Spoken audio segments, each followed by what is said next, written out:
Now, before we begin our study, a very happy Vesak to everyone, especially those in Singapore and those celebrating Vesak today, which is the second full moon in the intercalary year, especially in the lunar calendar of the Chinese. Of course, many of you already celebrated Vesak last month. So this is our chance to wish each other happy Vesak, blessed Vesak together. I've written a reflection, which I've posted in Facebook. If you are happy and you practice the Dhamma every day, is Vesak day. It's when you look at the full moon or anytime you see the moon in the sky, it's the same moon that shone on the Buddha. So we feel joyful when we see the moon, or even the sun, is the same sun that shines on the Buddha. So these are all reminders that the Dhamma is still with us. I call this reflection the Vesak of trees, because the Buddha was born under a tree and he meditated under the Bodhi tree and became awakened and got Dhamma under many different trees and passed away under the twin soul trees. So whenever you see a tree, especially a big old tree, picture the Buddha meditating underneath that tree and reflect on the significance of trees. Trees give us life. If there are no trees in this world, we will all perish. The trees convert the light of the sun into food for us, the vegetables, and into fresh air, and so on. So the Dhamma is like that. The Bodhi tree is like that, presents that to us. So these are all beautiful reflections on the Dhamma. Right, so for today's study, this Madhupindika Sutta, make sure you have the latest Sutta dated today. We have updated with a bit of reformatting and some new notes. This is quite a difficult sutta, meaning it's a very important sutta, Madhupindika Sutta, the discourse on the honey ball. Very nice, very sweet name. No? M18, this one, the Majjhima Nikaya. And this sutta is about perception and mental proliferation. In other words, how we experience things and then we think about it and bringing us all kinds of issues. Okay? So actually, what's interesting about this sutta is the Buddha gave a very short teaching and then he went in, he retired into his kuti. And then the monks approached another monk called Mahā Kaccāna to elaborate his teaching. So this shows that where the Dhamma is concerned, the arhats are all of one mind. They teach the same thing. And it's a very wonderful thing to know. It's a very significant thing for us to know, which I'll talk about a little bit more as we go along. Okay. So let us look at this sutta on the translation, page 135.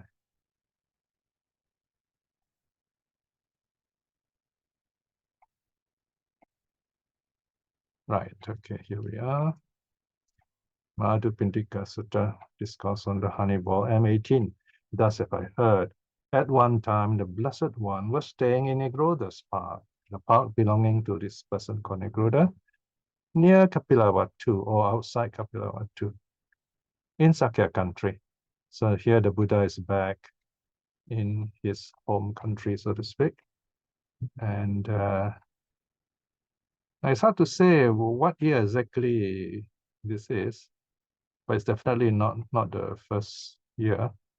So he goes back to Kapilavatthu and then he lives in the forest. Notice even when he goes back to his own kingdom, his own country, he lives in the forest, right? Nigroda, by the way, also means a banyan tree, but it's just a name of a person in this case. Then in the morning, the Blessed One, having dressed himself and taking rope and bow, entered Kapilavatthu for alms. Okay, so that's the story here. The first time the Buddha went back to Kapilavatthu, and then he went for alms. And his father, the Raja, here Raja can simply means leader, not necessarily king, okay? Someone in a high position. In fact, there are many, even in India today, we have Rajas. So his father, Suddhodana, of course, was embarrassed and angry and confused. So he sees his own son going on alms round. So he goes to the Buddha and say, why do you shame our family? You know, we have enough food for you. Why do you go around collecting alms? And the Buddha's reply was something like, oh, Your Majesty, you belong to the royal Kshatriya family, but I belong to the lineage of the Buddhas. So this is the way the Buddhas live. They collect their alms. So he gave a very beautiful reply, right? So he goes for alms round. And this also reminds me of another very beautiful story. The Thai monks, there was the first group that went to Britain by one of those very famous monks, but he was a bit controversial, this monk, he was politically involved at some point. So he went to England, and then he didn't like the place. He says, oh, this place is so noisy and so many pubs around. I don't think we can build any centers here. And that was the end of the, the mission. And then Ajahn Chah went there with his few monks. And at that time, they do not have any forest monastery. So he stayed in a house. Imagine Ajahn Chah staying in a house in a little flat. I forget which city it was, but it was certainly a noisy place. And then the next morning, he got up and he got ready, folded his robes and so on. And the monks asked, what are you doing? And he said, well, we are monks and we're going on alms round. Okay.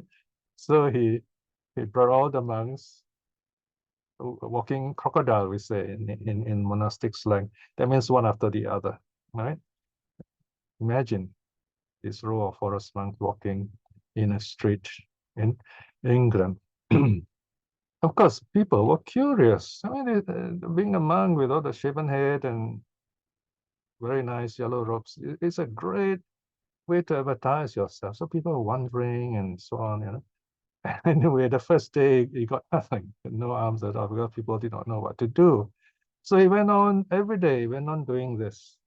So this is a truly wise monk who knows what being a monk is about. And because he did that, people look at the monks, oh, look at them, they're so peaceful and they're so pleasant to look at, so joyful to look at. And later on, Ajahn Sumedho was doing the same thing. And there was this young man who passed by to him and was impressed with him and met him and say, oh, what are you? Why do you look different?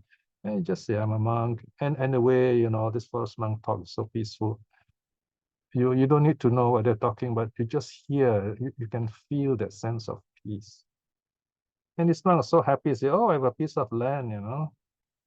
You can have this piece of land and build your monastery there, and there you are. That's how you get. I think it's Chitta, not mistaken. So there you are. We have these monks going on alms round, and you find the Dharma is built on this simple action. This is how the real monks, the true monks, connect themselves with the lay people. And this is a wonderful thing to remember. 2.2, having gone into Kapilavatthu for alms, returned from the alms round and finished his meal, he entered Mahāvana, the great forest. Maha means great, Vana forest, and sat down under a young Bilwa tree. Now, according to the notes, this Mahāvana, this great forest, it's called great forest, that means it's a huge forest.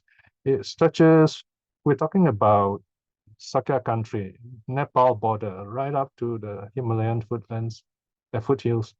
It's a great forest. Now, as you far into the mountains, of course, near the mountains, the forest is wild. Okay?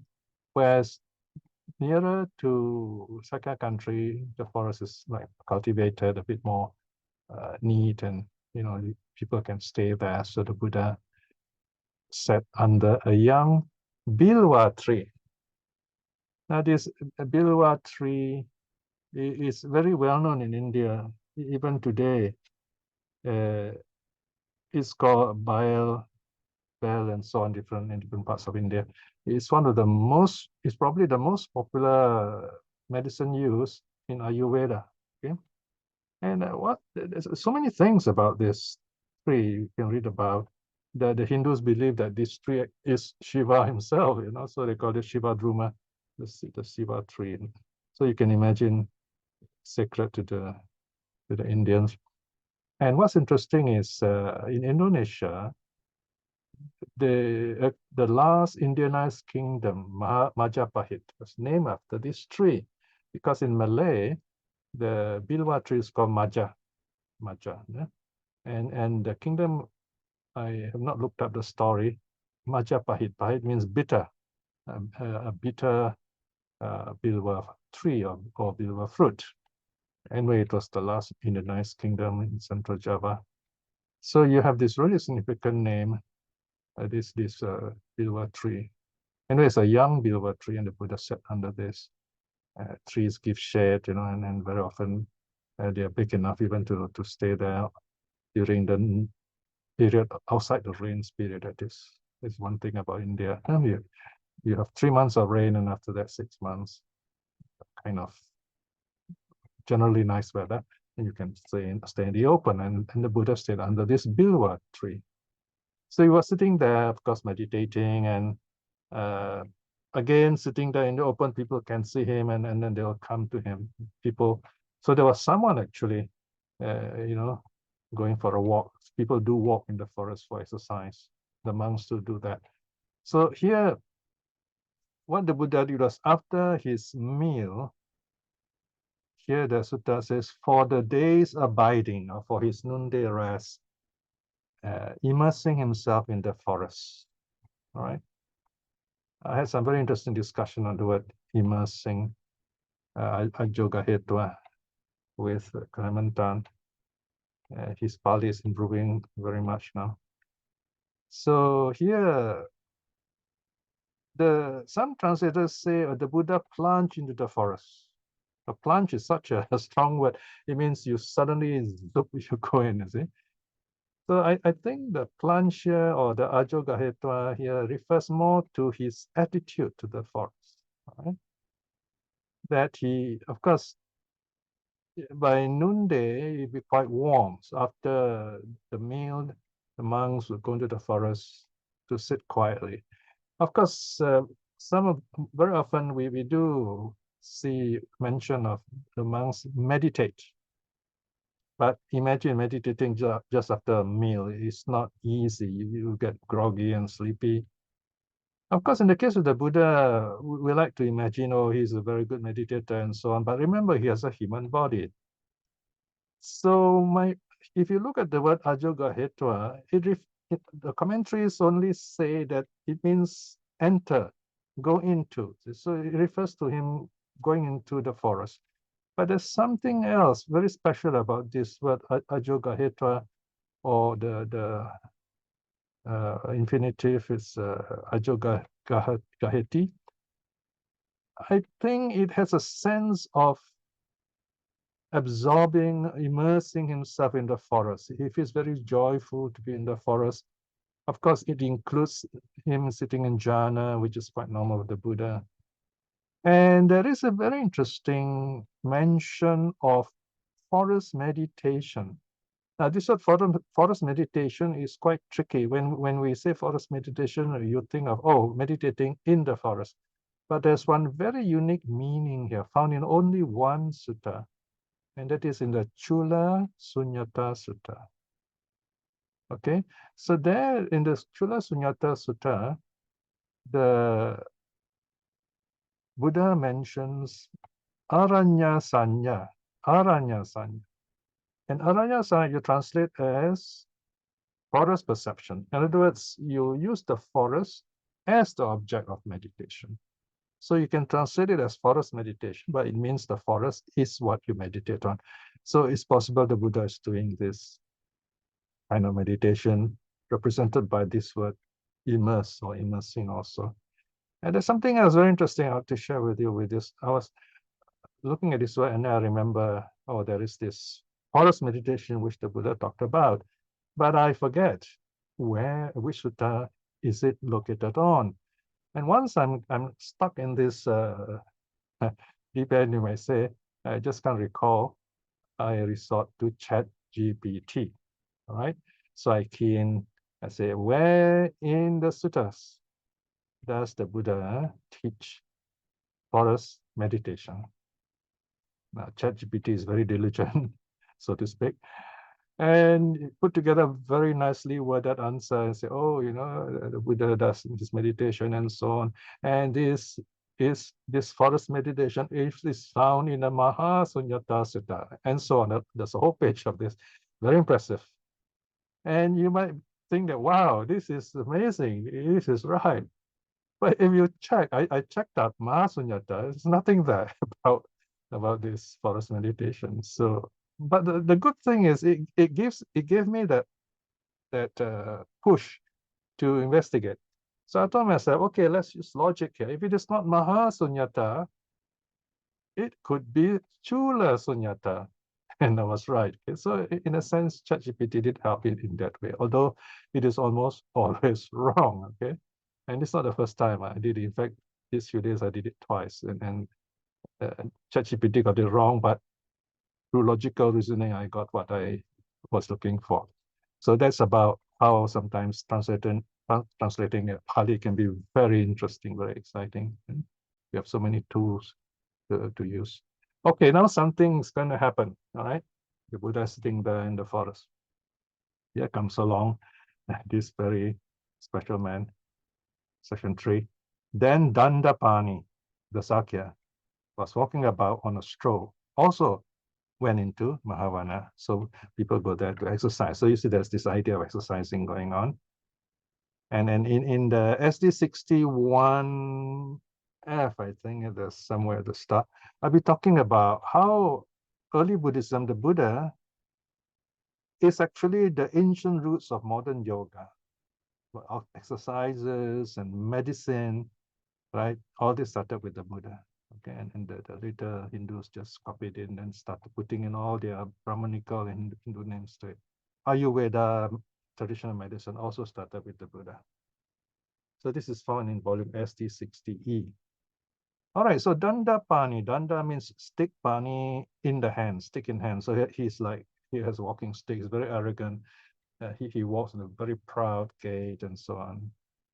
So he is also going on a stroll, and he's going to meet the Buddha. Okay, so let's see what happens when he meets the Buddha. Further down, go down a bit, yeah.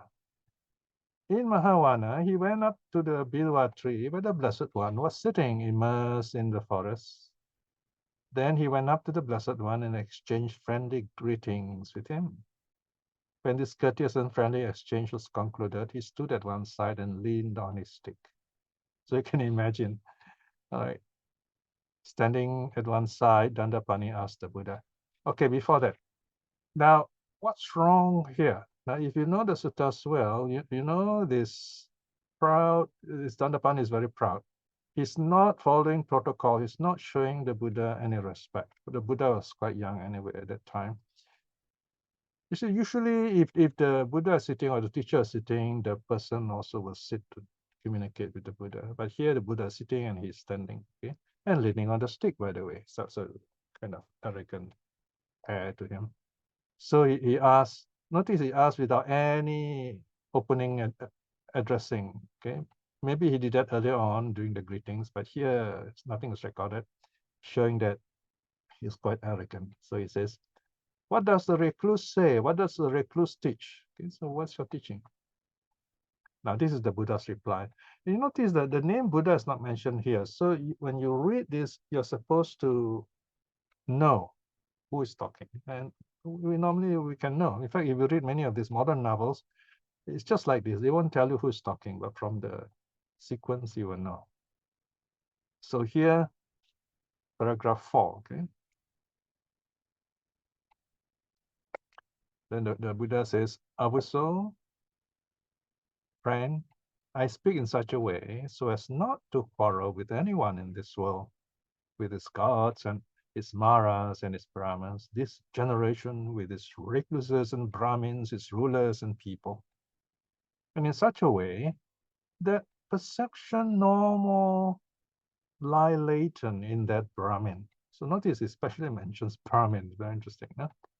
Who abides detached from sensual pleasures, free from doubt, having cut off worry, free from craving for any kind of existence.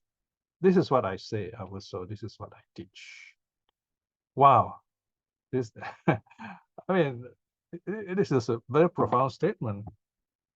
I mean, look at this. There are two parts. Okay, first, the Buddha says not to quarrel with anyone in this world. So he's hinting to this Brahmin. This Brahmin is a bit arrogant and quarrelsome. So he just said something on the worldly level, a very simple worldly level, but here's on the Dharma level, a bit deeper, right? So there are two levels. So he says this, and what happens? What does the Brahmin do? Okay, look at 5, the Brahmin's reaction. When this was spoken, Daṇḍapāṇī, the Sakya, shook his head, wagged his tongue, and raised his eyebrows until there were 3 furrows in his brow. Then, leaning on his stick, left. So I really like this part. It's so amusing. It shows the Buddha's humor. I'm going to collect all these little tidbits and put them together in one essay. If this is a movie script, this section 5 is this movie directions, helping the actor how to present himself, right? So you see, it's a very funny situation here. I mean, to be honest with you, I'm not sure what to make of this. But we know that this Brahmin is, this Daṇḍapāṇī is confused. He's lost. In fact, he doesn't know what to say. He's totally silent. Notice, he just shook his head. Now, the thing is, which way did he shake his head? Now, if you talk to Indians, you notice the Indians have a way of shaking their head, kind of left to right, left to right. So it means, okay, I hear what you say, but I don't really know what you're saying. Okay, that sort of thing.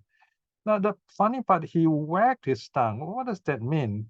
So he probably opened his mouth and his tongue, a bit like a snake's tongue, I suppose, go left and right. No, but so that's strange. Is he making fun of the Buddha? Is it a nervous reaction? This part, I need to do some research in the commentaries and see why he acted in this way. Or maybe some scholars may get a PhD doing research on this kind of special reactions of people talking to the Buddha. So he wagged his tongue. Apparently, this is the only place you find this kind of reaction. And then he raised his eyebrow, okay, until there are 3 lines on his forehead. So you got to imagine all this and then make up your mind. Okay, what is he thinking? And he's leaning on his stick, all right? So these are things we got to imagine. How did he react, all right? So for the moment, I'm just highlighting this very interesting event for you to think about, and maybe you might find something interesting inside. Okay, so he leaves. Now, so the introduction, it's like a very interesting movie here. You can use this to turn to a movie, So here he leaves, all right? So imagine this person comes along as a chance to talk to the Buddha, and he asks a question, he gets the answer, but he makes no sense of it. He doesn't pursue, he doesn't ask questions, he just leaves like that. All right, let's see what happens then. Section 6. Then, when it was evening, the Blessed One emerged from his retreat, went to Nigroda's park, and sat down on the prepared seat. Okay, so now we have a new situation. The Buddha comes out of his retreat, and then he sits with the monks. Thus it that the Blessed One addressed the monks. So now he's going to relate what happened, all right? And he's going to use that as an occasion for teaching the Dhamma. 6.2. Now, bhikshus, in the morning, I, having dressed myself, taking rope and bow, entered Kapilavatthu for alms. Then, having gone into Kapilavatthu for alms, returned from the alms round and finished my meal, entered the Mahavana great forest. I sat down under a young bilwa tree, for the day's abiding, immersing myself in the forest. Then Daṇḍapāṇī, the Sakya, was walking about on a stroll, also went into Mahavana. In Mahavana, he went up to the bilwa tree where I was immersed in the forest. Then he came up to me and exchanged friendly greetings with me. And when this courteous and friendly exchange was concluded, he stood at one side and leaned on the stick. Standing at one side, Daṇḍapāṇī the Sakya asked me, "What does the recluse say? What does the recluse teach?" Okay, you may think that this is a very repetitive passage, but there's a purpose here. It's an oral tradition, so the people listen and they see this connection. Now, if you compare this passage with the previous one was in the third person, and this passage is in the first person, right? So this is where you learn Pali grammar, how to conjugate and decline all those verbs and nouns, third person and first person, right? So there's just one benefit you get from this kind of sutta. 6.4. When he had said thus, bhikshus, I said this to Daṇḍapāṇī the Sakya. When he's okay, then the Buddha repeated the answer again. Also, I speak in such a way so as not to quarrel with anyone in this world with his gods, his Mara, and his Brahmas. This generation with its recluses and Brahmins, its rulers and people, and in such a way that perceptions normal lie latent in that Brahmin, who abides detached from sensual pleasures, free from doubt, and cut off worry, free from craving for any kind of existence. This is what I say. Also, this is what I teach. Right? So this is the gist of the teaching, if you like, not explained yet. Right? The Buddha, in a sense, was inviting the Brahmin to ask questions. So he was like waiting, but the Brahmin didn't say anything, so he stopped right there. The Brahmin was not ready. Right, okay, so now the monks respond, okay? Section 7. When this was spoken, a certain monk said this to the Blessed One. Notice a certain monk, so it could be anyone, okay? A certain monk represents us, if you like, if we're curious, right?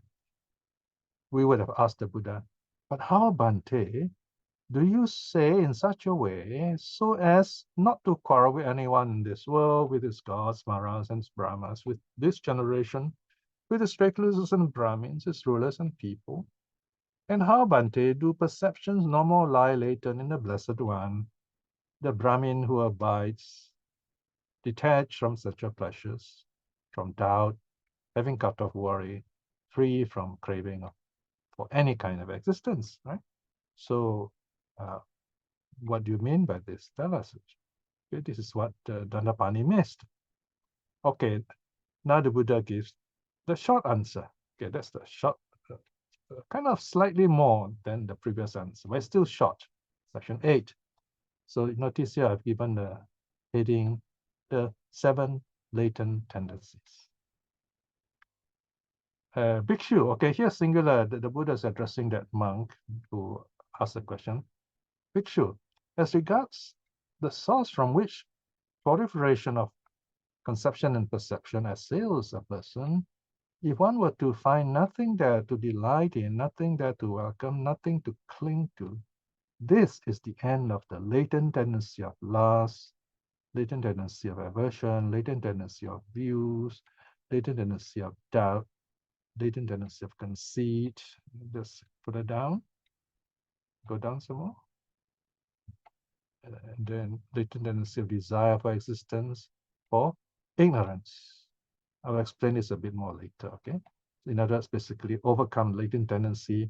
This is the end of the taking up of rod and sword. Rod here is corporal punishment, using a stick to hit people. Corporal, meaning the body feels the pain. And here the sword is capital punishment, the head is chopped off, right? So in other words, violence. So this phrase means violence. Quarrels, conflicts, disputes, strife, slandering, and lying. So we overcome the latent tendencies, all these social problems will stop, right? Here, these bad and unwholesome states cease without remainder, right? So this is how we overcome all this social violence. This is what the Blessed One said. Having said this, the Sugata, well gone, this refers to the Buddha also, rose from his seat and entered his dwelling, right? There is a bit of space in between 8 and 9. In other words, nobody asked any more questions. So the Buddha probably was tired or or for we're not sure of the reason, he turned in, he went into his kuti to rest, right? So this is the question. So this is the gist, this is the thesis we'll be studying for the rest of our time after this short break. Papancha and Anusaya. Okay, this section 10 is the brief teaching given by the Buddha. So there are two keywords we must know in this sutta. Papancha, very important word. Both of these are important words. They're very closely connected. Papancha means mental proliferation. In other words, explosion of thoughts, right? Notice there is the keyword pancha. Pancha means five. No? By the way, I think the English word punch, you know, when you punch, you put your fists together and there are 5 fingers, okay? So it's punch, and also in the Northern Indian language, punch also means 5, okay? Punjab, you know, for example, 5 waters, right? The 5 rivers. Pa is a prefix by way of strengthening this. So in other words, it's like 5, 5, 5, you know. What are the 5? The 5 here comes from our 5 senses, okay? And of course, it's through the mind that the 5 senses work on us and start building up all these thoughts, one thought after another. So papancha is this explosion of thoughts that arise in our minds. And all this is rooted in the anusaya. Okay, saya means sleep. Anu means on and on, like continuous. Né? So anusaya translated as latent tendency. Latent tendency, or if you like, unconscious tendencies, if you like. So this is something like our past karma. The modern term for this can be karmic genes, if you like. So this is what kind of carries on life after life. So you got this anusaya. You see all this in this sutta. So this is amazing sutta on Buddhist perception, Buddhist psychology. Section 10. Then not long after the Buddha had left, the monks thought, now Avuso, the Blessed One rose from his seat and entered his dwelling after giving only a teaching in brief, saying, Bhikshus, as regards the source from which the proliferation of conception and perception assails a person, if one were to find nothing there to delight in, nothing there to welcome, nothing there to cling to, nothing to cling to, I wonder if we should put a there here. Let me just make a note. That's 10.2, right? Nothing good about teaching. You find sometimes you improve the translation, right? Okay, so here proliferation means explosion or kind of this great overwhelming, bubbling activity of conception. Conception refers to what happens in the mind. Perception is what the mind does through the senses. We perceive through the eye, ear, nose, tongue, body, and then the mind creates its own idea, that's conception. So this is how I understand these two interesting words. And this both, there is this explosion of thoughts arising from our conceiving ideas, our perceiving through the senses. All right. So if we understand all this and we don't delight in it, we let go of all this, so to speak. Yeah. Then all the 7 latent tendencies: lust, aversion, views, doubt, conceit, desire for existence, ignorance. There are 7 here, and these are called latent tendencies. Right. The general rule in the sutta is that if the formula or set is short, the shorter it is, the older it is likely to be. Now we know a very short list of defilements. The shortest one, actually you can start with 1, and 1 will be ignorance, and then you have 2 will be ignorance and craving, okay?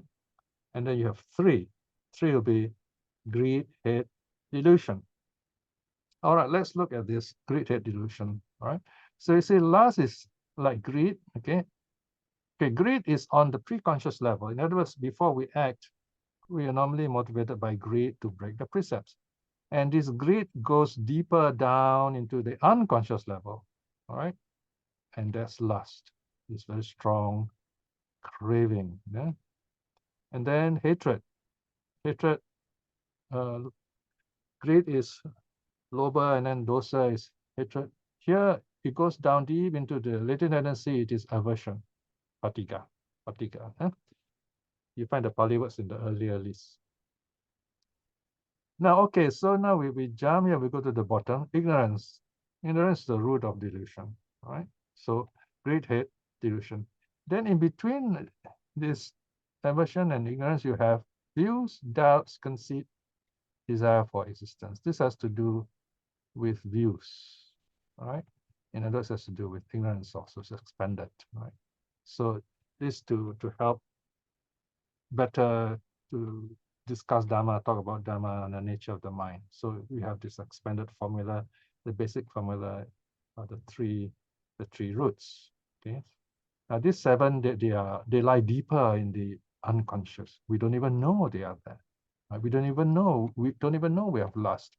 But greed, maybe we might know because it's pre-conscious. Pre-conscious, that means before we act, we notice this. We're driven by this idea. I want this, and that is greed. Or I hate this, that is hatred.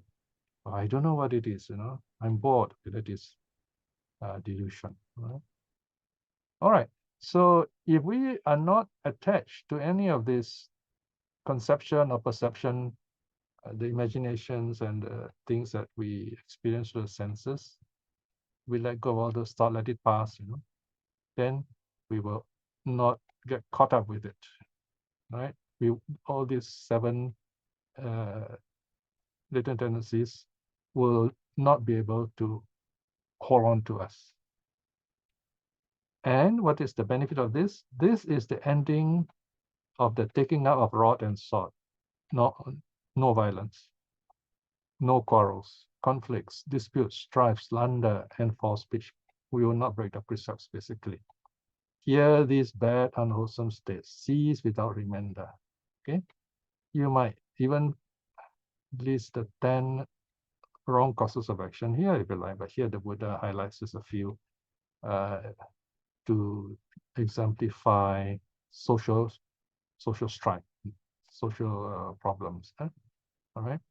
So here, notice there is this long sentence, and then it says, without giving its meaning in detail. So the Buddha mentioned all this without. Notice there's a close quote here. The Buddha didn't mention all this in detail, so the monks do not know what all this means, what this proliferation, what this nothing to delight in, and so on. So now, who will expound the detailed meaning of this teaching given in brief by the Blessed One? So the monks want to know, they're curious, you see. Then the monks thought, then they discuss among themselves, they say, the Venerable Mahā Kaccāna is praised by the teacher and held in high esteem by wise companions in the holy lives. So Mahā Kaccāna is praised by the teacher as well as respected deeply by other monks. Okay, further down. The Venerable Mahā Kaccāna would be capable of giving the detailed meaning of this teaching given in brief, whose meaning is not given in detail by the Blessed One. Now, these three lines are very significant because this is what actually characterized Mahā Kaccāna. These great disciples, there are 80 of them, 80 great disciples. And I think almost all of them have some kind of special quality. It's called Eta Dagga. Eta Dagga means that the particular, that unique, or the special quality, special foremost quality, Agga, foremost quality they have. So in the case of Mahā Kaccāna, he is the foremost of the monks, the best of the monks, who are able to give detailed meaning, detailed explanation to short teachings, brief teachings given by the Buddha, right? So they thought, okay, we should, why don't we approach Mahā Kaccāna to get this answer, all right? So in the next section 11, the monks do just that. But of course, the sutta narrator lays out everything again to make sure we remember what's going on. So I just read it to you. Then the monks approached the Venerable Mahā Kaccāna. So now you have a different scenario, a different situation. Having approached, they exchanged friendly greetings with the Venerable Mahā Kaccāna. When this courteous and friendly exchange was concluded, they sat down at one side. So notice again, they sit down at one side. Seated thus at one side, the monk said this to the Venerable Mahā Kaccāna. Awuso Kaccāna, the Blessed One, rose from his seat, entered the dwelling, after giving only a teaching in brief without giving its meaning in detail, saying, and all the teachings are given here, okay, on the proliferation of conception and perception. Where are we now? Now further down slightly. Okay. Yeah. Where is it now? 10, section 10. Okay, never mind.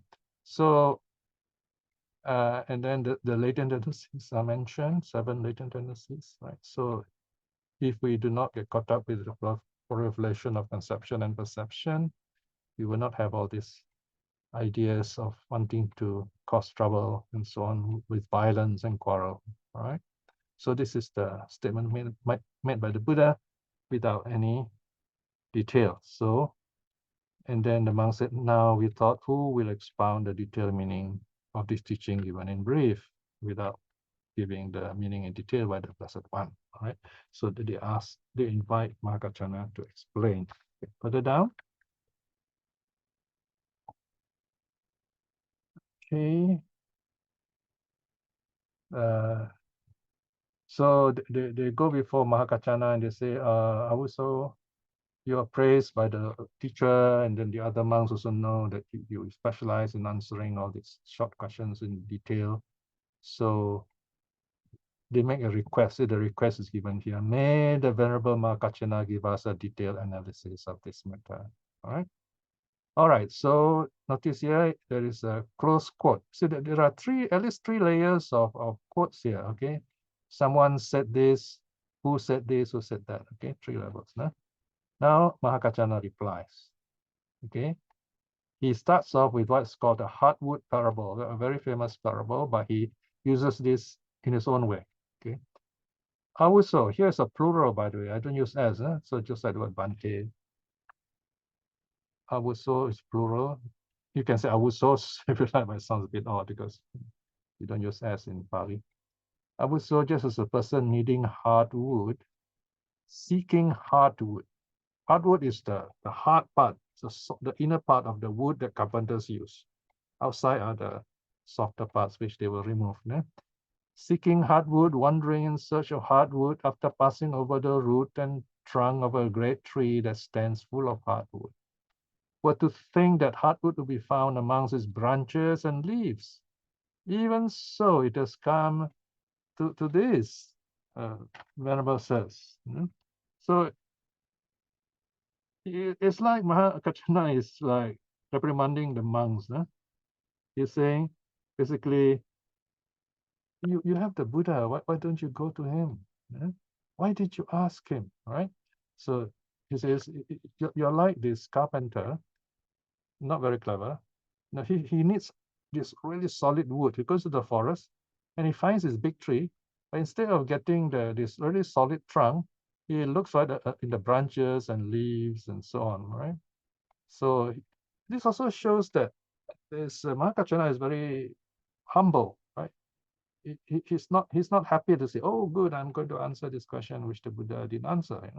He says, why don't you ask the Buddha first of all, right? So here at 12.2, for Awuso, the Blessed One knows the known, sees the seen. He is the true I, true knowledge, true Dharma, true Brahma, teacher and teaching. Notice it's interesting. He says the Buddha is teacher and teaching, shower of meanings, giver of the death-free, right? Okay, here he's using a kind of poetic language, like giver of nirvana, okay? And where am I now? Okay, the Lord of Truth, Tathagata, does come. That was indeed the time you should have asked the Blessed One over and again regarding the meaning of the Blessed One's statement. As explained to you, so you should have remembered it, right? So before Mahā Kaccāna replies, gives the answer, he says, why didn't you ask the Buddha?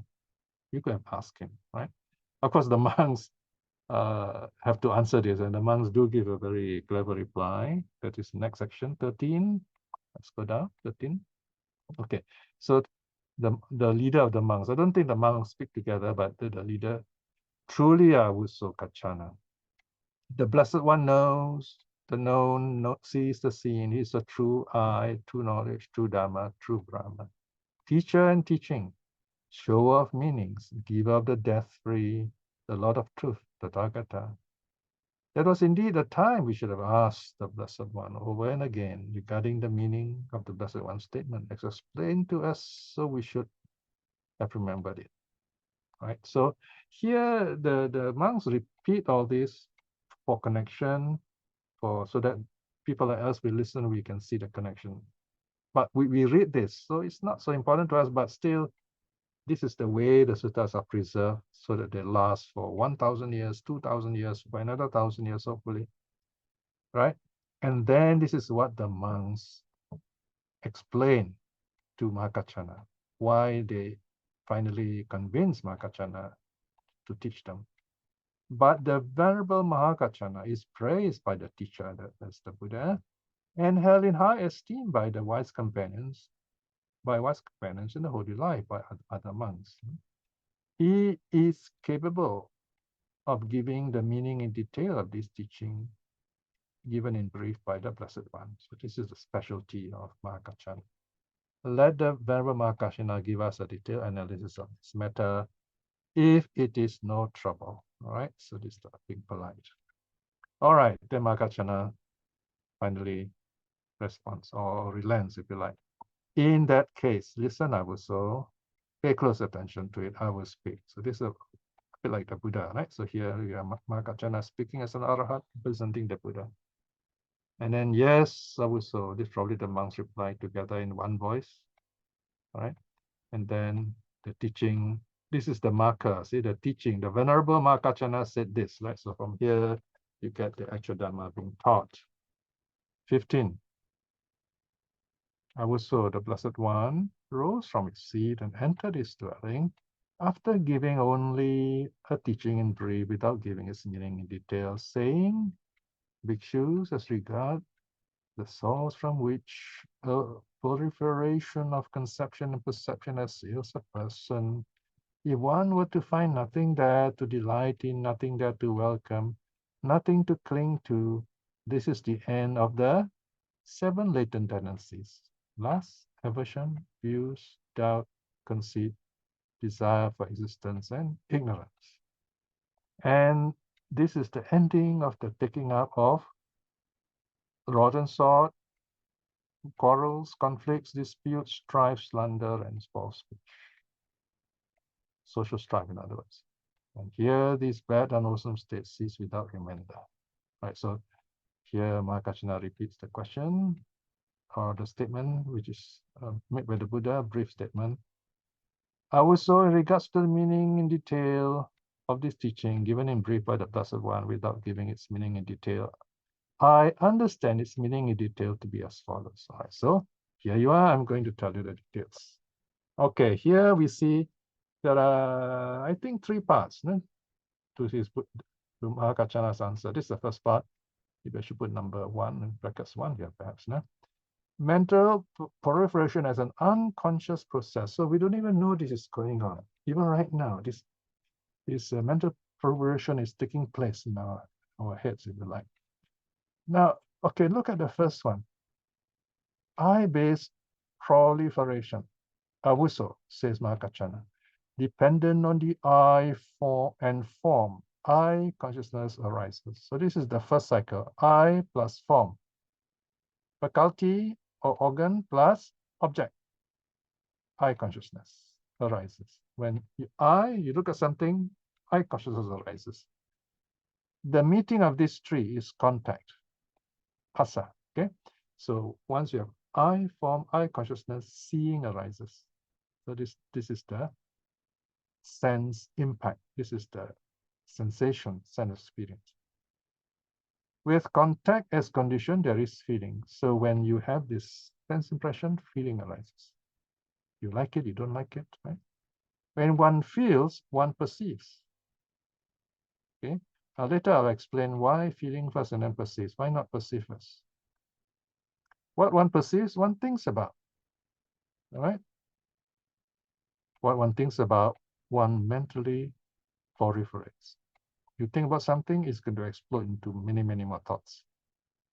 With what is thus mentally proliferated as a source. So this is the source, this thinking, and then you have this proliferation of conception and perception, this explosion of mind-based ideas and mind-based sensing, or sense-based ideas, if you like. Mind-based ideas, sense-based ideas. Assails comes down to a person regarding past, future, and present forms cognizable to the eye. You start thinking about what you see, what you have seen in the past, what you want to see in the future, and right now, what is before you. You gloat in it, you like it or don't like it, depending. Okay, so you can imagine, wow, this is really profound, right? This is the first passage you must understand, and then the rest, the others 5, will fall in by itself. Let's examine this further. I is the conscious eye, the faculty. We don't say the organ here, we say the faculty, because it's functioning eye. Form are objects that the eye sees, form, colors, shapes. No? Then eye consciousness arises. Okay, so here we have this is form, this is consciousness. So we're talking about 5 aggregates also here in a way, but here the 5 aggregates are a bit more elaborate. So there is contact meaning sense experience. Whenever there is sense experience, there is feeling. Whenever we look at something, it's not just we look at something, but we feel.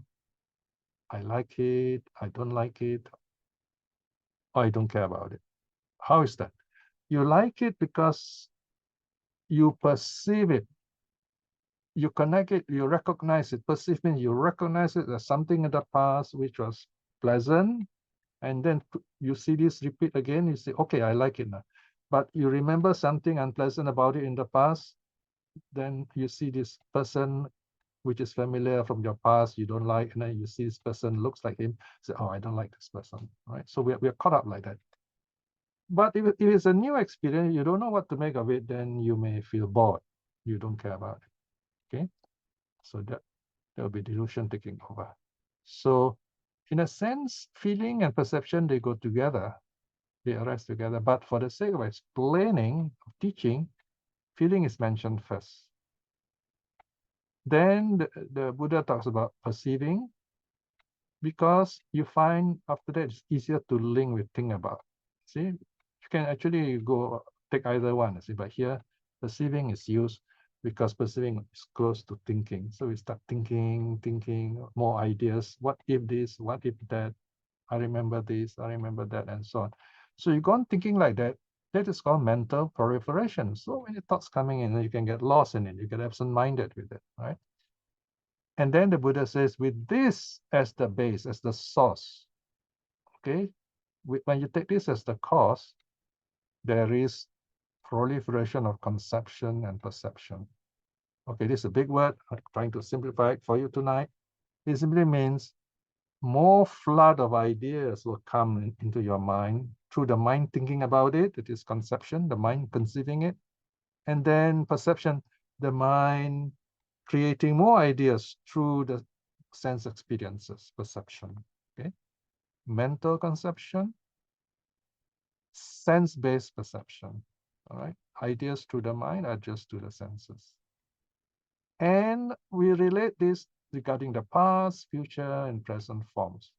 So we say, oh, I've seen this in the past, this thing or this person. Oh, I want to see this handsome person in the future, or I don't want to see this ugly person in the future anymore. And then present, you keep on looking, and then you start judging this person, this present form of this present situation. All right.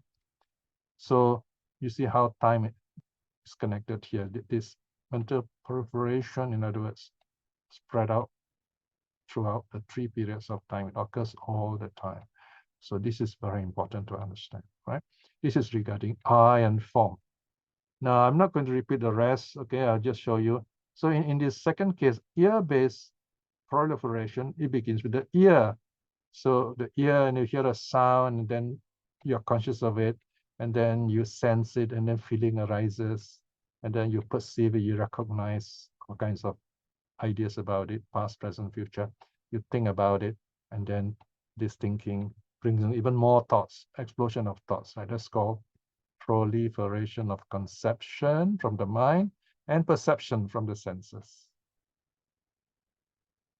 Regarding the past, future, and present sounds, you say, oh, I heard this sound in the past, I want to hear this sound in the future, and this sound right now, I like it or don't like it, recognizable to the ear. So that's how sound can get us lost in thoughts. All 3, it can be smell, right? Also dependent on the nose and smell, nose consciousness arises, right? So contact. Further down, go down a bit more, yeah. So through smells, a feeling arises. I like this feeling, or I like this. I have a nice feeling about this smell, or I don't have a nice feeling about this smell. I don't care. I don't know what this smell is, and so on. So we recognize it, or we don't, and we think about it, and then these thoughts multiply itself in a big way, and then you have this explosion of thought through the mind to the senses, past, present, future. It goes on, in other words, because of smells arising from the nose.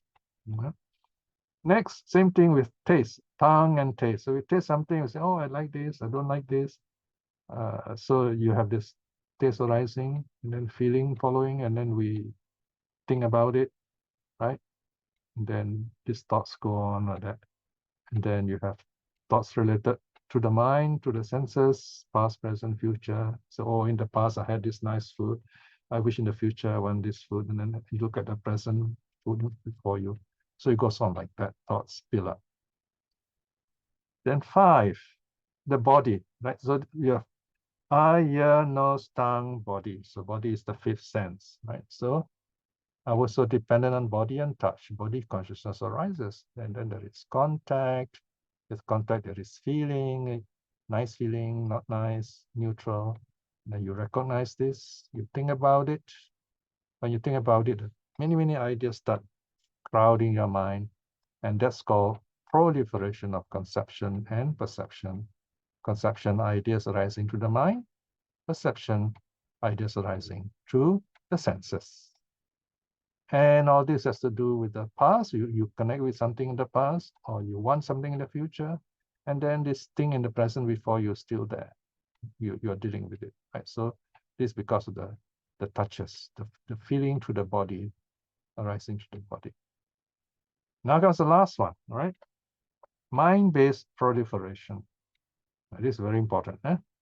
Also dependent on the mind and mind object, right? So if you like, simple word is thought.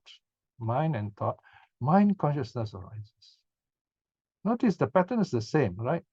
It's the same as the rest. Meeting of these 3, there is contact, mental contact, sensing of the mind. The mind is a sense arises. And then this thought, you like it, you don't like it, you don't care about it, you get bored with it, right? This is the feeding part.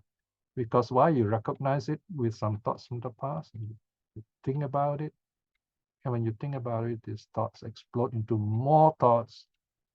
These more thoughts come from where? From the mind conception, from our sense experiences, perception. And this comes from the past. You place it in the past, you think about the future, and back to the present. So this is how your mind builds up to the 5 senses, to the 6 senses rather, including the mind. All right. So this is the detail that Mahā Kaccāna explained. Okay. Let's go further down. All right. So just now I've explained to you what happens even without us knowing it. This thing is going on all the time. When like you hear my voice and you say, oh, I like it, or I don't like it, or I don't care about it, you know. So here is the conscious process. So this one is if you are mindful. Just now is the worldly person. Now this is the second section where you are mindful. Being mindful of mental proliferation. Let's look at the first one. I-based proliferation. Indeed, so says Mahā Kaccāna. When there is the I form, I consciousness, the manifestation of contact can be discerned. Notice, can be discerned. That means you can notice this. You know it is happening. You are mindful of it. This is possible, right? So this is possible. That means you can prevent it in a sense. You don't look. You close your eyes, for example, right? It's possible if you are wise. You say, I don't want to look at this. It's not helpful. You close your eyes. When there is the manifestation of contact, the manifestation of feeling can be discerned. This is possible, right? So, meaning you can even stop at this point, right? When you notice this, and then you notice the feeling arising, and then at once you say, oops, I don't want this feeling, this desire is arising. I want to end it. I'm letting go of it. Right? You can if you want. It's possible. When there is a manifestation of feeling, the manifestation of perception can be discerned. This is possible. At this stage, when you experience something, you feel all this liking, and then you examine, you say, oh, why am I liking this? Or in the past, I had this same experience, right? So you notice this and then you say, okay, I'm going to stop here. This is possible. So you don't go on further, no thought explosion, no suffering. When there is the manifestation of perception, suppose you did, and then the next stage is perception arises, then thoughts will start flooding in, or rather a thought comes in, right? The manifestation of thinking can be discerned. This is possible. Now notice here, perception is just recognizing, and it goes further. In other words, the mind becomes more involved. So thinking, that means you go back to it, you look back at it, all right? And when there is the manifestation of thinking, when thinking happens, you also are assaulted, you're flooded by the proliferation of conception and perception. And your thoughts and your sense experiences all will come in to, give you more problems, so to speak. Flood your mind, make you think more things about it, and so on. Huh? Okay, let me just make a note here. Okay. So this is possible. That means you can prevent this. It's a bit difficult at this stage because there's so many thoughts, but you can still look back and say, oh, I should have done this, right? So notice here, Mahā Kaccāna didn't mention the result, all those quarreling and so on, because we can stop it. The earlier, the better, right? If you restrain your I at the early stage, you have less problems. But you can still, up to this stage, usually feeling is the last stage. You can effectively deal with it. So the same thing applies, what we have learned in this I-based proliferation, to when we hear something through the ear, right? The ear sound, ear consciousness. Same thing, all right? So let's go down a bit more to the ear, further down. Yeah. So you hear sound, and there's this feeling, contact, feeling, perception, thinking. At any of this stage, you can let go of the sound and say, okay, yeah, I'm not going to hear this anymore. It's just sound. Otherwise, it will go down and start exploding. All kinds of thoughts will come in. Sometimes we're not mindful. It reaches this stage, right? So from the previous stage, previous section, you jump in, you have all these ideas built up, and you say, wow, there's so many thoughts in my mind. What's going on here? Right? So you notice those thoughts, then you can deal with them, of course. This is possible, right? Same thing with smell, right? Nose, smell, and nose consciousness. You can still deal with them. You can, through being mindful, in other words, you overcome them, right? So this is what Mahā Kaccāna means. This is possible. Further down. Okay, then taste, same thing. You can like tell say, okay, I'm just going to eat this. I'm not going to think much about it. Or I don't need this, it's enough for me. All right. So you can decide at any stage of your psychological experience of eating. All right. That's number 4. Okay, let's look at number 5 now. Further down. Okay, 5. Body-based proliferation. How you feel, like the temperature, maybe, or the heat. The body touch, body consciousness. All right. So here again, you can stop at any point to contact, feeling, perception, thinking. Right. So okay, let's see.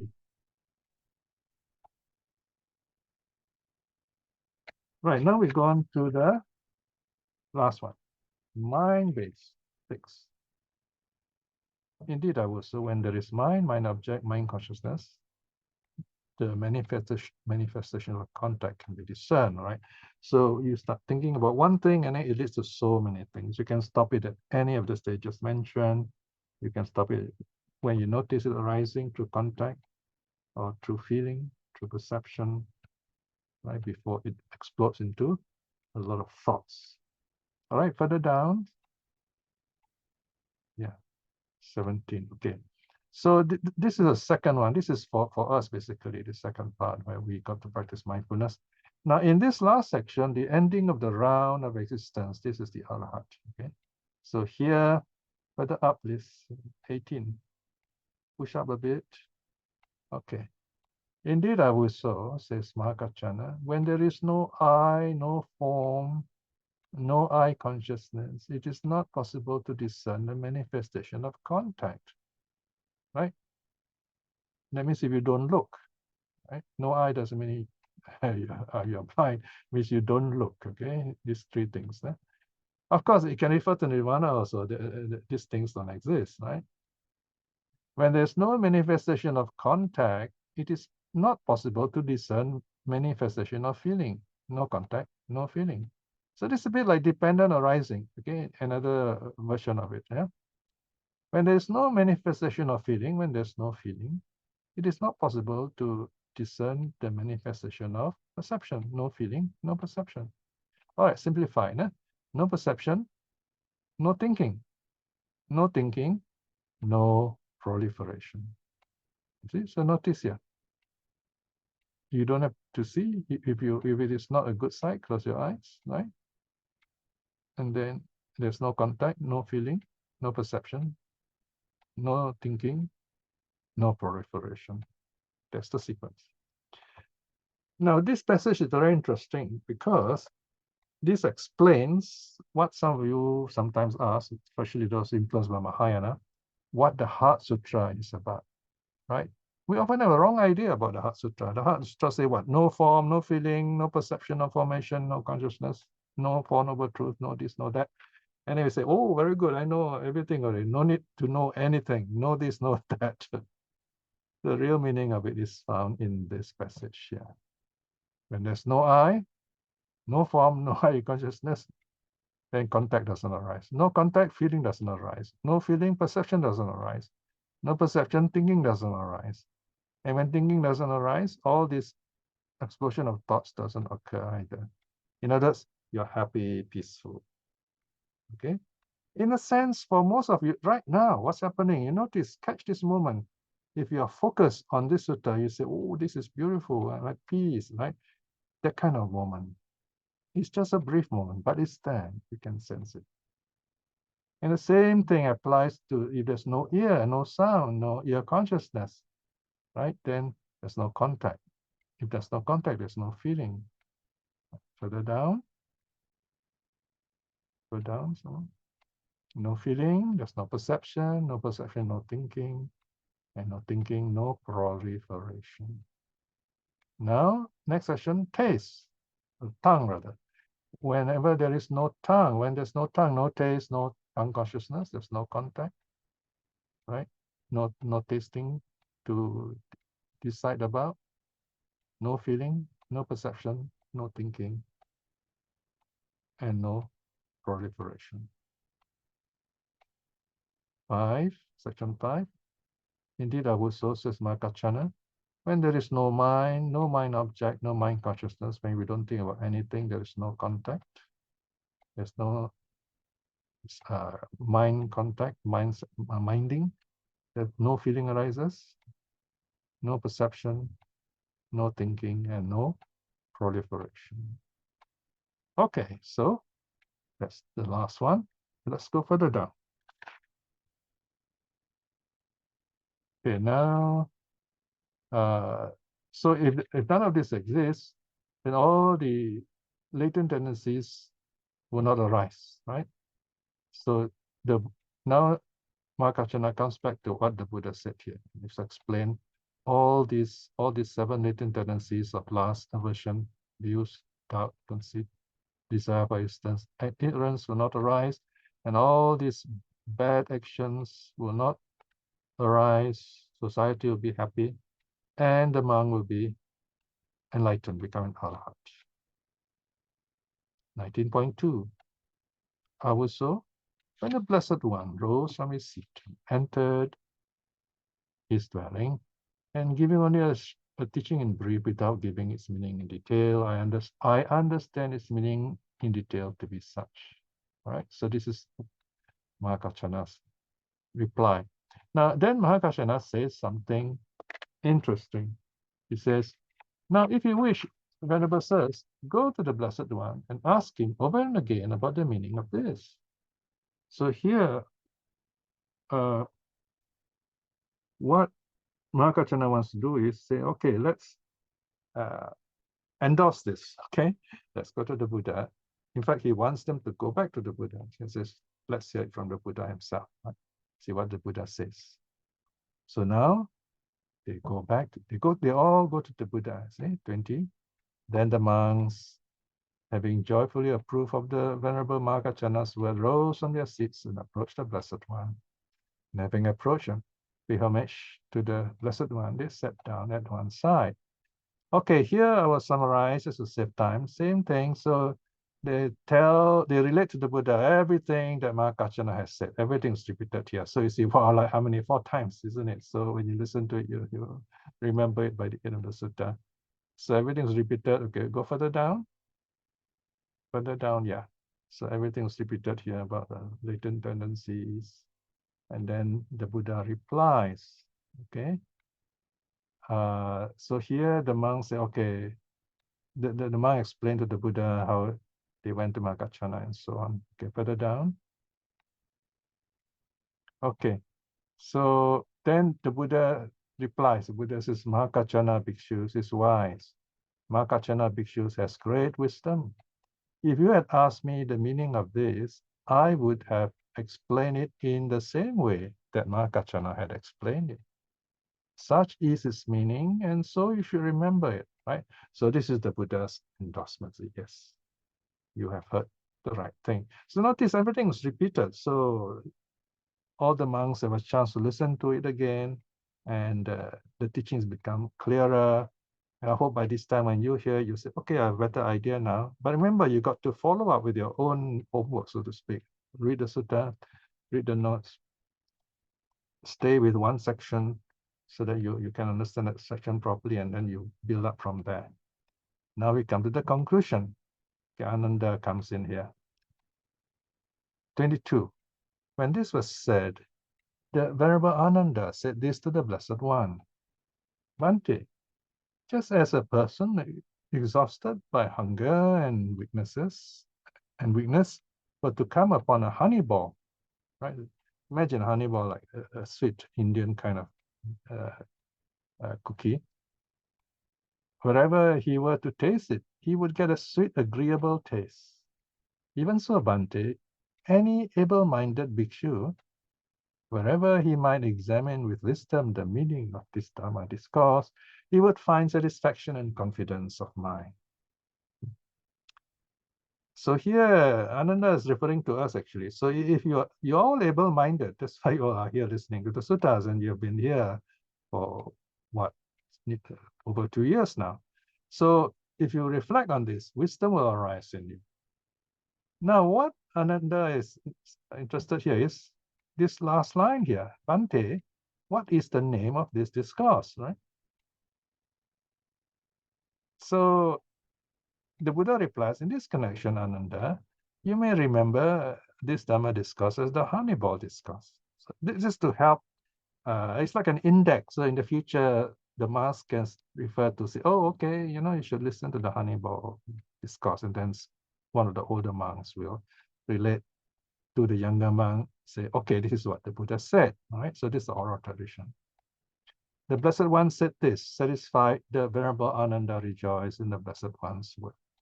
So here is very interesting. Ānanda began with Ewang Me Sutang, that's what I heard, and Ānanda also closes here with rejoice. Now, one last point before I close. No?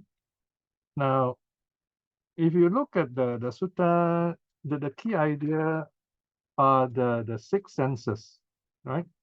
How do we know things? We know things through the eye, meaning through seeing, the ear through listening, nose through smell, and then taste, touch, and thoughts.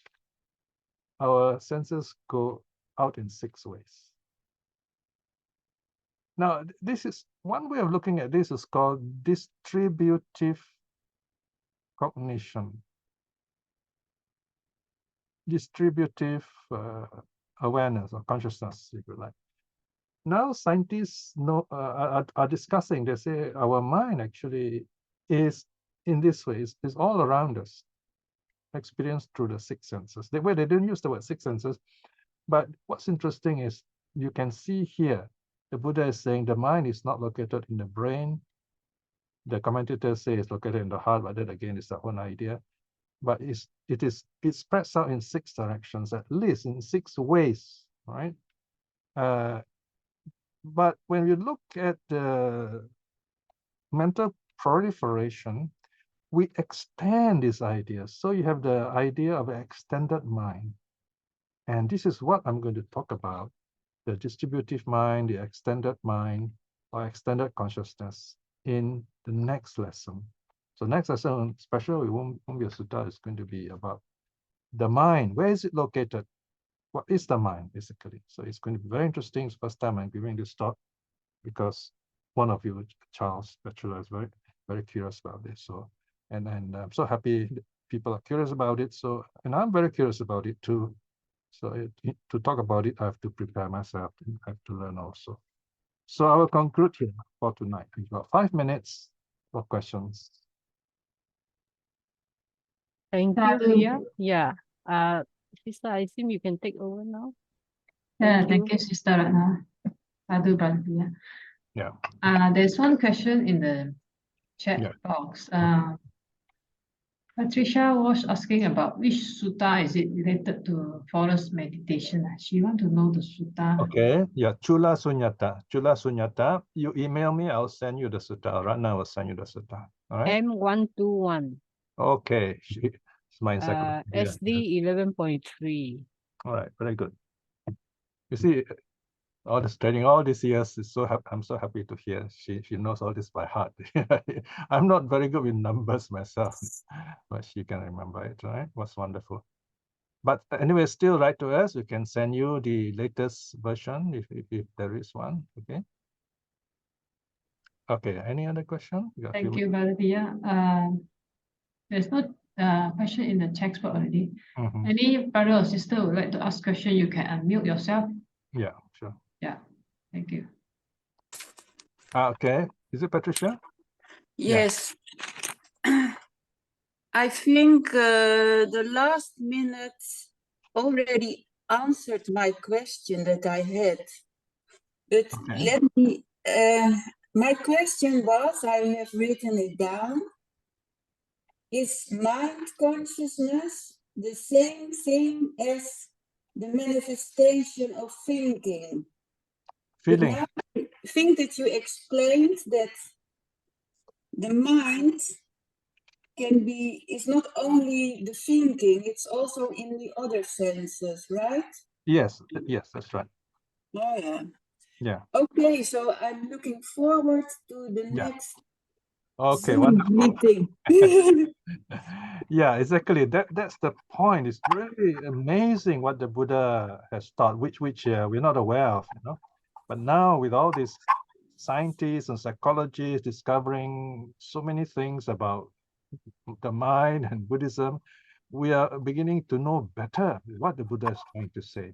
Because the Buddha's idea was more like you meditate, you free yourself from suffering. He's not so much interested in all these scientific details, but the scientists are doing it for us because we are living in a different time. And this kind of details really interests us. So this will be the next lesson, okay? Okay, thank you. Yeah. And also, if you want, there are what I call learned papers. Scholars have written some things on this idea of extended mind and so on. If you want those papers, again, please email me and I will give you the simpler papers. If you want the more including difficult papers, let me know. I can send them to you too, but they're really difficult things. The simple thing is good enough for me. It's difficult enough for me. Simple things. Yes, I will email you. Yes, please do. Please do. Okay. All right. Any other questions? No, I love this kind of interactivity, on Zoom when we talk. It's what keeps us alive in the Dhamma. Okay. Any more feedback? Any more questions? We have 1 more minute. So I hope you are happy with this. It's not an easy sutta. I often feel quite terrified before teaching a sutta. I say, oh dear, can I understand this enough to teach you? Because there are always finer points in the sutta which we need to link, and then sutta numbers got to remember and so on. That's one reason why I make so much notes, okay? And we'll talk about the nature of the mind, how those monks in the Buddhist time could remember so many things. And we today have so much knowledge, and yet we depend on books and so on, right? So you can see this development, how the mind is becoming more externalized today than in the Buddha's time. Okay, any other question? Brother Piya, this question from Brother J.H. Koh. Yeah, please. Yeah. Yeah, in 19.2, Venerable Mahā Kaccāna used awuso initially, then later Venerable Sirs. Can Brother Piya elaborate on these two and the differences? Awuso is a general term for monks addressing each other. This was before the Buddha, when the Buddha was passing away, he made a rule that junior monks should address senior monks as Bhante. But they may address junior monks awuso. Awuso is a broad term, simply means like sir, like that, okay? So Venerable Sir is Bhante, actually. I'm supposed to change the Venerable Sir into Bhante, right? So these are minor things I missed out. So I've already made notes here. I'm going to update them. So if you see the word awuso, that means this is the Buddha is still alive, and the monks are addressing each other as equals, basically, all right?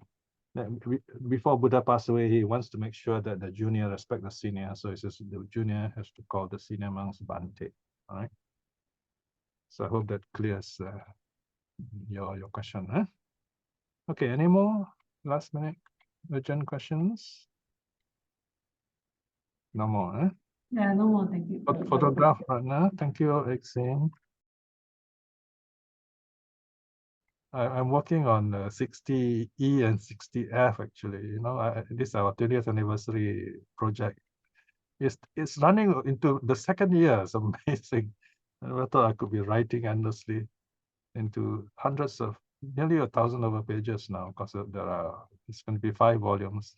Each volume is about 200 pages. So it's been fun, really wonderful talking to you, and I enjoy learning new things. Let us now close with our closing reflection. It is the time for us to recall this wonderful moment we're gathered together to take the 3 refuges, keep the 5 precepts, to listen to the Dhamma, to meditate, ask questions. These are wonderful good karma. By all this, by the power of all this good karma, may we be well, may we be happy, may our minds be calm and clear and ready to know the Dhamma, so that wisdom arises in us, and we are safe and secure in this world of suffering and delusion. And at this point, also this very wonderful moment, today being Vesak Day, let us send out our happy thoughts to all our loved ones, that they may be well and happy too. To your teachers, your friend, of course, don't forget yourself too. May they be well, may they be happy.